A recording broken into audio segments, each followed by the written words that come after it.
बिस्मिल्लाहिर्रहमानिर्रहीम सल्लल्लाहु अलैहि वसल्लम। अस्सलाम वालेकुम क्लास 9। उम्मीद है आप सब खैरियत से होंगे। आज हम करेंगे यूनिट 1 की एक्सरसाइज 1.6 के क्वेश्चन नंबर 5 को। इससे कबल हम प्रीवियस वीडियोस में एक्सरसाइज 1.6 के क्वेश्चन नंबर 1 के इन तमाम पार्ट्स 2, 3, 4 क्वेश्चंस तक डिटेल से डिस्कस कर चुके हैं। इन तमाम के लिंक्स मैंने डिस्क्रिप्शन में दे दिए हैं, आप इनसे रिलेटेड भी लेक्चर ले सकते हैं। एक्सरसाइज 1.6 के क्वेश्चन नंबर 5 की जानिब चलते हैं। क्वेश्चन नंबर 5 है, one acute angle of a right triangle is 12 degree more than twice the other acute angle. Find the acute angles of the right triangle. तो राइट ट्राइंगल हमारे पास कौन C triangle होती है? ऐसी ट्राइंगल राइट ट्राइंगल होती है अगर उस ट्राइंगल का जो एक एंगल है वो 90 डिग्री का हो। तो यहाँ पे ये जो हमारे पास एंगल है ये 90 डिग्री का है, जिसकी वजह से ये जो हमारे पास ट्राइंगल है ये राइट ट्राइंगल है। ठीक है, कोई भी ट्राइंगल जो होती है उसका जो टोटल सम होता है वो 180 के इक्वल होता है। उसके तमाम एंगल्स को प्लस करने से 180 आता है। राइट ट्राइंगल का एक एंगल ही 90 डिग्री का होता है, ये 90 डिग्री का है, और ये दोनों भी, इन दोनों को प्लस करने से भी, इन दोनों एंगल्स को प्लस करने से भी 90 आता है, और फिर इन दोनों का 90 और ये 90 प्लस करने से 180 आ जाता है। ठीक है, तो अब क्वेश्चन को समझते हैं। वो कहता है one acute angle of a right triangle, एक एक्यूट एंगल जो होता है राइट ट्राइंगल का, अगर वो 12 डिग्री मोर देन हो twice the other acute angle, दूसरे एक्यूट एंगल के ट्वाइस से भी 12 ज़्यादा, तो बताइए कि एक्यूट एंगल्स क्या होंगे राइट ट्राइंगल के। ठीक है, तो हमें दरअसल एक्यूट एंगल्स फाइंड करने। एक्यूट एंगल कौन सा एंगल होता है? ऐसा एंगल जो कि 90 या 90 से लेस होता है। ठीक है, 90 डिग्री से जो लेस एंगल्स होते हैं उन्हें हम एक्यूट एंगल्स कहते हैं। ठीक है, तो ये दोनों हमारे यहाँ पे एक्यूट एंगल हैं क्योंकि ये दोनों 90 डिग्री से लेस हैं। ठीक है, तो इनको हम लेट कर लेते हैं कि हमारे पास ये वाला जो एंगल है ये इक्वल है y के, और इसको हम x के इक्वल लेट कर लेते हैं। ठीक है, तो हम यहाँ पे भी लिख लेते हैं लेट वन एक्यूट एंगल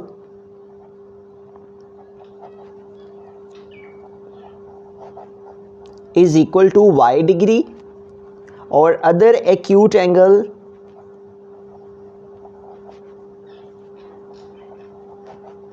इसको हम इक्वल लेट कर लेते हैं x डिग्री के। ठीक है, अब हम जो क्वेश्चन की कंडीशन है उसको यहाँ पे अप्लाई करते हैं। तो हम यहाँ पे स्टेटमेंट लिख लेंगे according to condition of question.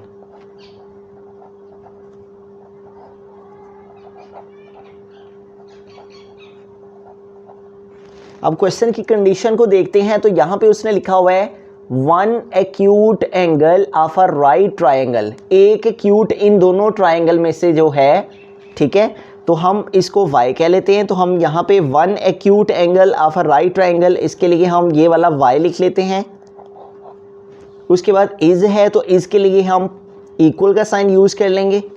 वो कहता है कि 12 डिग्री मोर है, तो 12 डिग्री मोर का मतलब है, मोर का मतलब प्लस। ठीक है, मोर का मतलब ज़्यादा। 12 डिग्री मोर है तो 12 डिग्री मोर के लिए हमने प्लस 12 डिग्री लिख दिया। Twice the other acute, twice का मतलब है 2। ठीक है, और अदर एक्यूट एंगल हमने एक y ले लिया, तो दूसरा एक्यूट एंगल x है, तो ट्वाइस अदर का मतलब हो गया 2x। ठीक हो गया। अगेन इसको रिपीट करते हैं हम, वन एक्यूट एंगल, तो हमने यहाँ पे 2 एक्यूट एंगल ले लिए हैं, एक y डिग्री एक x डिग्री।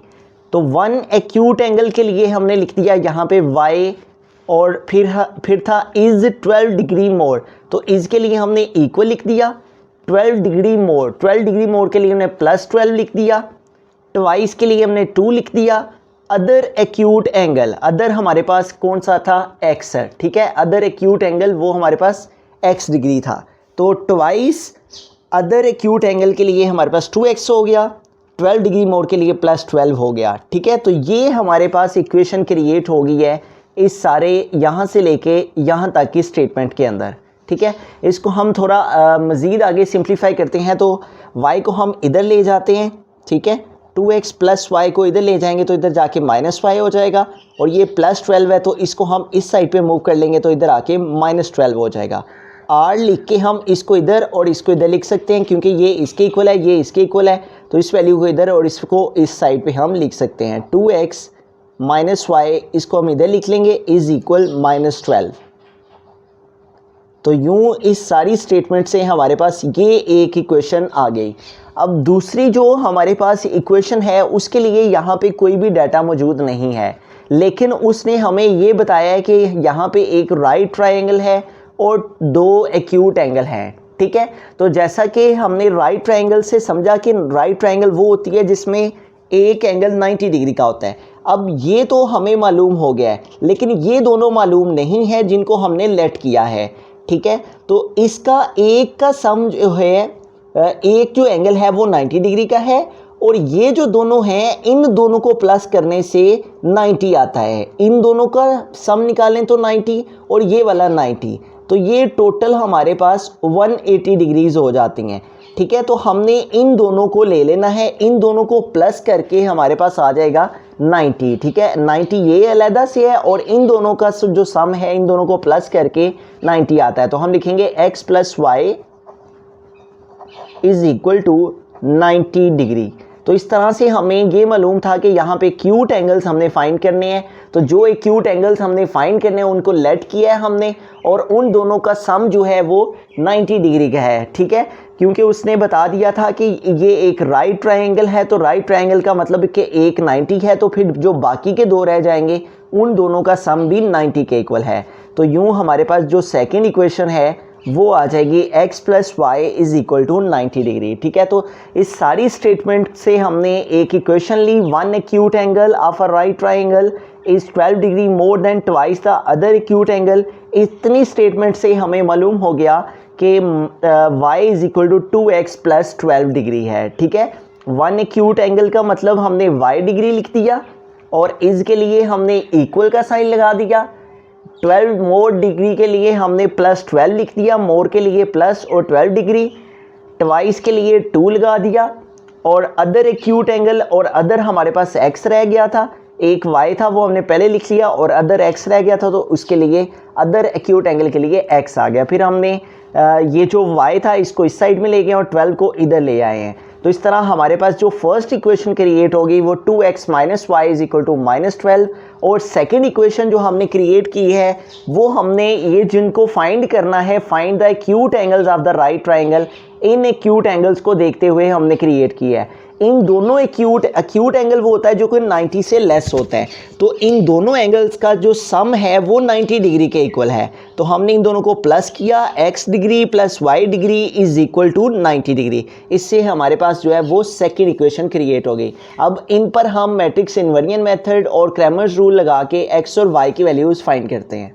हमने जो इक्वेशंस हमारे पास स्टेटमेंट से आई है 2x - y is equal to -12, 2x - y is equal to -12, x + y is equal to 90, x + y is equal to 90, इनको यहाँ पे लिख लिया है। अब इस पर हम मैट्रिक्स इन्वर्जन मेथड अप्लाई करेंगे, तो इन इक्वेशंस को मैट्रिक्स की फॉर्म में लिखेंगे। यहाँ पे हम लिख लेंगे इन द मैट्रिक्स फॉर्म। तो इन इक्वेशंस को मैट्रिक्स की फॉर्म में लिखते हैं। तो पहला जो मैट्रिक्स है वो हमारा x और y के कोएफिशिएंट का आएगा, ठीक है। तो फर्स्ट इक्वेशन में हमारे पास x का कोएफिशिएंट है 2, तो यहाँ पे आ जाएगा 2, और y का कोएफिशिएंट है -1, तो यहाँ पे आ जाएगा -1। जिसके साथ कुछ भी शो नहीं हो रहा था उसके साथ 1 होता है, ठीक है, और साथ में ये माइनस का साइन आ गया। यहाँ पे x के साथ कुछ भी शो नहीं हो रहा तो इस x का कोएफिशिएंट 1 है तो यहाँ पे 1 आ गया, और y का कोएफिशिएंट भी +1 है तो यहाँ पे भी 1 आ गया। उसके बाद जो सेकेंड मैट्रिक्स है वो हमारा x और y के वेरिएबल्स का होता है, ठीक है। तो x और y वेरिएबल्स का सेकंड मैट्रिक्स आ गया। उसके बाद इक्वल का साइन यूज़ करते हुए कांस्टेंट टर्म्स का मैट्रिक्स होता है, और कांस्टेंट टर्म है हमारे पास -12 एंड 90। तो ये जो हमारे पास फर्स्ट मैट्रिक्स है इसको हम लेट कर लेंगे a के इक्वल, ठीक है। जो x और y के कोएफिशिएंट का मैट्रिक्स है उसको हम a के इक्वल लेट कर लिया, 2 - 1 1 1। जबकि ये जो मैट्रिक्स है वेरिएबल्स का x और y का, इसको हम x मैट्रिक्स के इक्वल लेट कर लेंगे, और ये है हमारे पास x एंड y, जबकि जो कांस्टेंट टर्म्स का मैट्रिक्स है इसको हम बी के इक्वल ऐड कर लेंगे, तो बी मैट्रिक्स इक्वल आ गया हमारे पास -12 एंड 90। तो अब हमें क्या करना है, यहाँ पे देखिए ये जो हमारे पास मैट्रिक्स है इसको हमने ए मैट्रिक्स के इक्वल ऐड किया, तो इसकी प्लेस पे हम यहाँ पे ए लिख देंगे। जबकि एक्स और वाई, एक्स वाई इसको हमने एक्स के इक्वल ऐड किया है, तो इसके प्लेस पे एक्स आ जाएगा, उसके बाद इक्वल का साइन आ गया। और ये जो कांस्टेंट टर्म का मैट्रिक्स है इसको हमने बी के इक्वल ऐड किया, तो इसकी प्लेस पे बी आ गया। हमें एक्स मैट्रिक्स फाइंड करना है, यानी कि एक्स और वाई की वैल्यू को फाइंड करना है। तो ए इधर मल्टीप्लाई कर रहे हैं तो इधर आके डिवाइड हो जाएगा, ठीक है।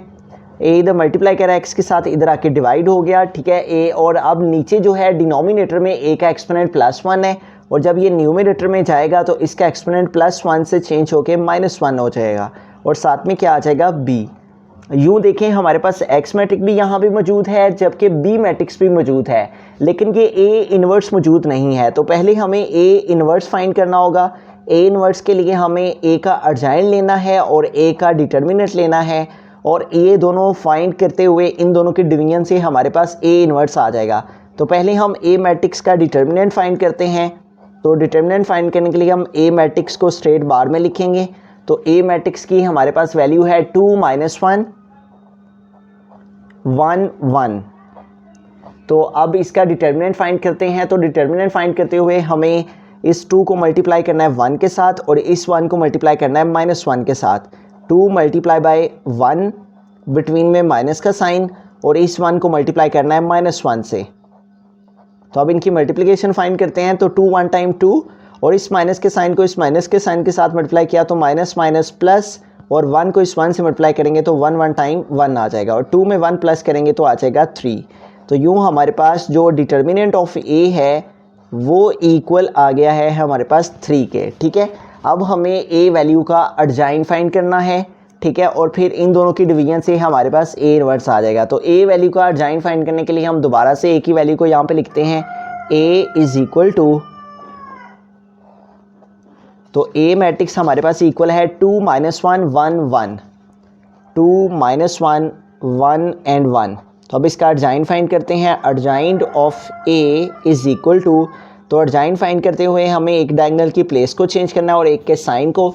इस डायगोनल की प्लेस चेंज हो जाती है, 1 इधर चला जाएगा और 2 जो है वो 1 की प्लेस पे आ गया, जबकि इस डायगोनल के साइन चेंज हो जाएंगे। ये -1 है तो चेंज होके +1, जबकि ये +1 है तो चेंज होके -1 हो गया, ठीक है। अब हम ए इन्वर्स का फार्मूला अप्लाई करते हैं। A inverse is equal to adjoint of A over determinant of A. तो अब हमारे पास ये दोनों वैल्यूज़ मौजूद हैं। न्यूमरेटर में हमें अर्जाइन ऑफ ए लिखना है, तो ऊपर हम अर्जाइन ऑफ ए का जो आंसर है उसको लिखेंगे।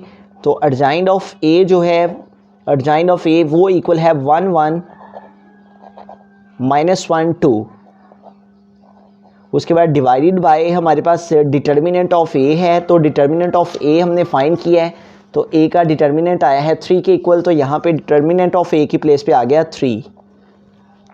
तो अब ये तमाम एंट्रीज जो हैं वो इस डिटर्मिनेंट 3 के साथ डिवाइड हो रही हैं, तो इनको डिवाइड कर देंगे।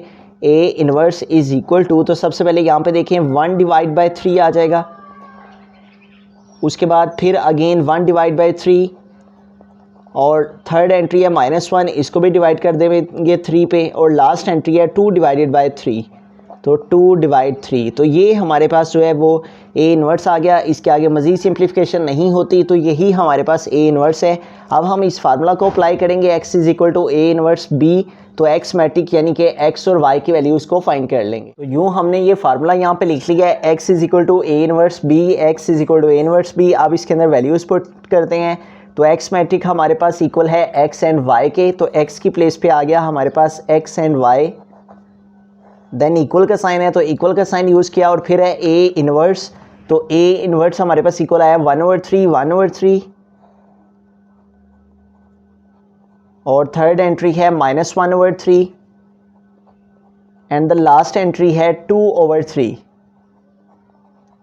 उसके बाद बी मैट्रिक्स है, तो इसके बाद हमें बी मैट्रिक्स की वैल्यू को लिखना है यहाँ पे। तो बी मैट्रिक्स की वैल्यू हमारे पास है -12 एंड 90, तो यहाँ पे आ जाएगा -12 एंड 90। अब हमें इन दोनों मैट्रिसेस का प्रोडक्ट फाइंड करना है, इन दोनों की मल्टीप्लिकेशन फाइंड करनी है। तो इससे हमारे पास x और y की वैल्यूज़ आ जाएंगी। x और y मैट्रिक्स वैसे का वैसे ही आ गया।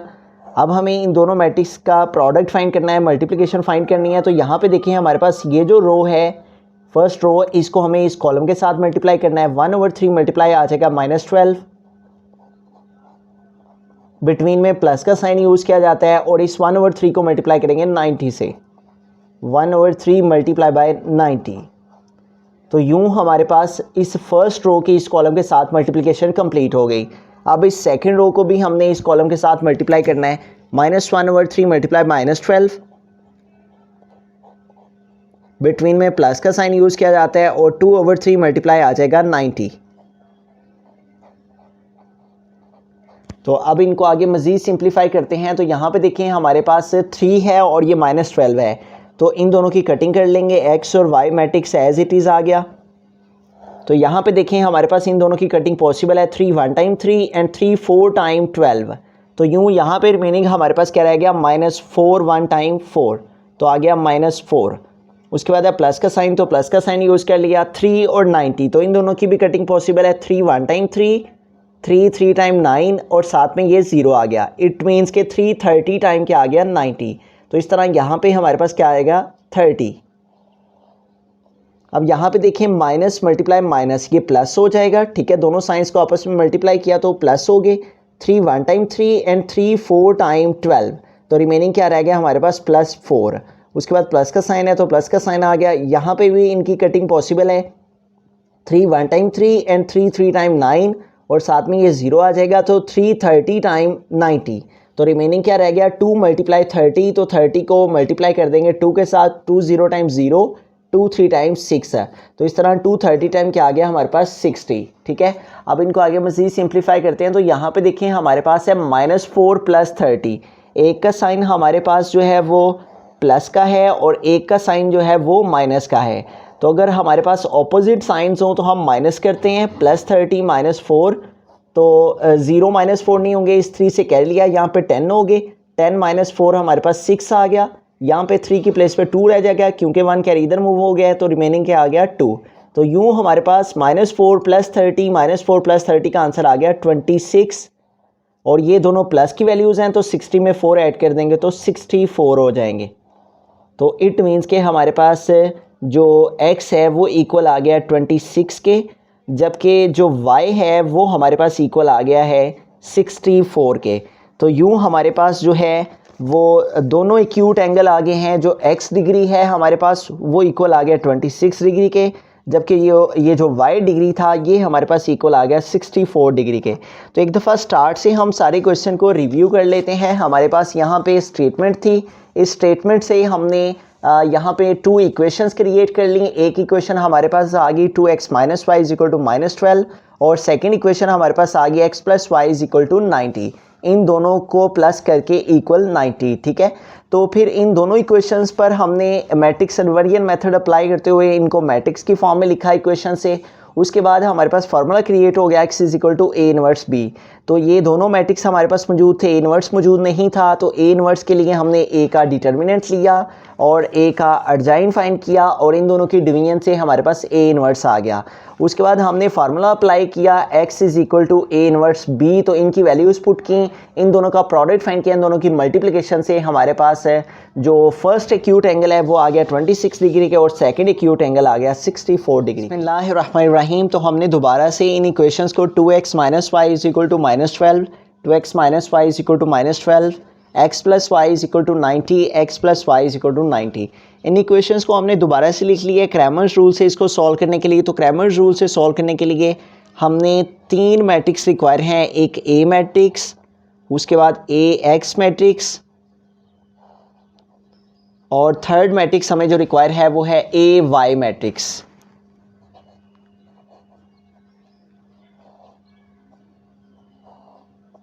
और x की वैल्यू को क्रैमर रूल में फाइंड करने का जो फार्मूला है वो हमारे पास इक्वल होता है ax का डिटर्मिनेंट ओवर a का डिटर्मिनेंट, जबकि क्रैमर्स रूल्स में y की वैल्यू को फाइंड करने का जो फार्मूला है वो हमारे पास इक्वल होता है ay का डिटर्मिनेंट ओवर a का डिटर्मिनेंट।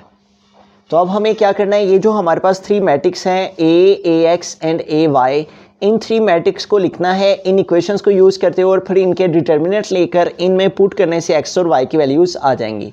तो जो A मैट्रिक्स है वो हमारा मैट्रिक्स इन्वर्जन की तरह x और y के कोफिशिएंट का होता है, जो कि है फर्स्ट इक्वेशन में 2x का कोफिशिएंट और y का कोफिशिएंट -1, जबकि सेकेंड इक्वेशन में x का कोफिशिएंट 1 है और y का कोफिशिएंट भी +1 है। जब हमने A x मैट्रिक्स को लिखना होता है तो हमने कांस्टेंट टर्म्स को, जो कि है -12 एंड 90, कांस्टेंट टर्म और y का कोफिशिएंट लिखना होता है। और फर्स्ट इक्वेशन में y का कोफिशिएंट है -1, जबकि सेकेंड इक्वेशन में y का कोफिशिएंट है +1। ठीक है, तो इस तरह से हमने x मैट्रिक्स को लिखना होता है कि कांस्टेंट टर्म्स -12 एंड 90 और y के कोफिशिएंट -1 + 1। और जब हमने y मैट्रिक्स को लिखना होता है तो हमारे पास जो x का कोफिशिएंट है जो कि 2 है, जबकि y जो हमारे पास कांस्टेंट टर्म होती है -12, इसको लिखना होता है। ठीक है, जब भी y को लिखना होता है तो x का कोफिशिएंट और कांस्टेंट टर्म, फर्स्ट इक्वेशन में था 2 -12 तो इसको हमने लिख दिया 2 -12। सेकेंड इक्वेशन में x का कोफिशिएंट है 1 तो यहाँ पे हम लिख देंगे 1, और जबकि कांस्टेंट टर्म है 90 तो यहाँ पे आ गया 90। y लिखने के लिए हमने फर्स्ट और लास्ट यानी x का कोफिशिएंट और कांस्टेंट टर्म, x का कोफिशिएंट और कांस्टेंट टर्म। अब हमने तीनों मैट्रिक्स लिखनी है ax ay। अब हमें इन तीनों के डिटर्मिनेंट फाइंड कर लेते हैं। तो पहले हम a का डिटर्मिनेंट फाइंड करते हैं। तो a का डिटर्मिनेंट फाइंड करने के लिए a की वैल्यू को स्ट्रेट बार में लिखेंगे और हमारे पास आ जाएगा 2 -1 1 एंड 1। तो 2 को मल्टीप्लाई करेंगे 1 के साथ, बिटवीन में माइनस का साइन यूज़ किया जाएगा, और 1 को मल्टीप्लाई करेंगे -1 से। अब इनकी मल्टीप्लिकेशन फाइंड करते हैं। 2 1 टाइम 2 और इस माइनस के साइन को इस माइनस के साइन के साथ मल्टीप्लाई किया तो माइनस माइनस प्लस, और 1 1 टाइम 1, 2 में 1 प्लस कर देंगे तो 2 + 1 3 आ जाएगा। तो यूँ हमारे पास डिटर्मिनेंट ऑफ a जो है वो इक्वल आ गया 3 के। अब हम ax का भी डिटर्मिनेंट फाइंड करते हैं। ठीक है, तो इसको भी हम स्ट्रेट बार में लिखेंगे। ax determinant is equal to, तो इसके एंट्रीज को स्ट्रेट बार में लिखते हैं -12 -1 90 एंड 1। तो अब इनको मल्टीप्लाई करेंगे, -12 को मल्टीप्लाई करेंगे 1 के साथ, -12 मल्टीप्लाई बाय 1, बिटवीन में माइनस का साइन, और 90 को मल्टीप्लाई करेंगे -1 से, 90 मल्टीप्लाई बाय -1। अब इनकी मल्टीप्लिकेशन फाइंड करते हैं। तो -12 1 टाइम -12, और यहाँ पे देखिए ये माइनस मल्टीप्लाई कर रहा है इस माइनस के साथ, तो माइनस माइनस प्लस, और 90 1 टाइम 90। अब यहाँ पे देखें एक साइन माइनस का एक साइन प्लस का है, तो अगर ऑपोजिट साइंस हो तो माइनस किया जाता है। ठीक है, और साइन जो है वो ग्रेटर वैल्यू का लगाया जाता है। अब 0 - 2 नहीं होंगे, इस 9 से कैरी लिया तो यहाँ पे 10 हो गए, तो 10 - 2 हमारे पास आ गया 8। यहाँ पे रिमेनिंग 8 रह गया है। ठीक है, क्योंकि 1 कैरी इधर मूव किया था, तो 8 - 1 क्या आ जाएगा 7। तो इस तरह -12 + 90 का आंसर +78, ग्रेटर वैल्यू 90 इसके साथ प्लस का साइन है इसलिए आंसर के साथ प्लस आएगा। तो यूँ हमारे पास आ गया +78। इस तरह a का भी डिटर्मिनेंट फाइंड हो गया और ax का भी। अब हम ay का डिटर्मिनेंट फाइंड करते हैं। तो ay का डिटर्मिनेंट फाइंड करने के लिए हम ay मैट्रिक्स को स्ट्रेट बार में लिखेंगे। ay determinant is equal to, तो डिटर्मिनेंट के लिए हम स्ट्रेट बार में लिखेंगे 2 -12 1 एंड 90। तो 2 को मल्टीप्लाई करेंगे 90 के साथ, 2 मल्टीप्लाई बाय 90, बिटवीन में माइनस का साइन यूज़ करेंगे, और 1 को मल्टीप्लाई करेंगे -12 से। तो अब इनको आगे सिंप्लीफाई करते हैं। तो 2 को मल्टीप्लाई करेंगे 90 से, 90 multiply by 2, 2 0 time 0 and 2 9 time 18। तो 2 90 टाइम क्या आ गया 180। उसके बाद ये माइनस मल्टीप्लाई माइनस, तो माइनस के साइन को माइनस से मल्टीप्लाई किया प्लस, और 112 टाइम क्या आ गया 12। अब 180 में हमने 12 प्लस कर लेने हैं, 180 + 12, तो 0 में 2 ऐड किया तो 2, और 8 + 1 9 और 1। तो यूँ हमारे पास ay का जो डिटर्मिनेंट है वो इक्वल आ गया इन दोनों को ऐड करने से प्लस करने से 192। ठीक है, तो यूँ हमारे पास तीनों के डिटर्मिनेंट आ गए हैं ax ay एंड a। ठीक है, अब इन फार्मूलाज में पुट करते हैं। तो x is equal to ax determinant, तो ax डिटर्मिनेंट हमारे पास इक्वल है 78 के, तो ax डिटर्मिनेंट के प्लेस पे आ गया 78, ओवर डिवाइड में है डिटर्मिनेंट ऑफ a, तो डिटर्मिनेंट ऑफ a हमारे पास इक्वल है 3 के। ठीक है, तो डिटर्मिनेंट ऑफ a की प्लेस पे आ गया 3। अब 78 को हमें जो है वो 3 के साथ डिवाइड कर लेना है। ठीक है, 78 डिवाइडेड बाय 3, तो 3 का टेबल 2 टाइम रीट्रेक करें तो 3 2 टाइम 6, तो 7 से 6 माइनस किया 1 आ गया, इस 8 को ड्रॉप कर लिया, 3 6 टाइम 18 है, तो ये कम्प्लीटली तौर पे डिवाइड हो गया। 78 को 3 पे डिवाइड करने से क्या आंसर आ गया 26 है। तो इट मीन्स कि इन दोनों की डिवीजन से हमारे पास क्या आ गया 26 है। और यहाँ पे हम डिग्री यूज़ कर लेंगे क्योंकि हम एक्यूट एंगल यूज़ फाइंड कर रहे हैं। और y इज इक्वल टू यहाँ पे है ए वाई का डिटर्मिनेंट, तो ए वाई का डिटर्मिनेंट इक्वल है 190 के, तो ए वाई के डिटर्मिनेंट की प्लेस पे आ गया 192। और डिवाइड में है डिटर्मिनेंट ऑफ ए, तो डिटर्मिनेंट ऑफ ए इक्वल है 3 के, तो डिटर्मिनेंट ऑफ ए की प्लेस पे आ गया 3। अब 192 को भी हम डिवाइड करेंगे 3 पे, ठीक है। 192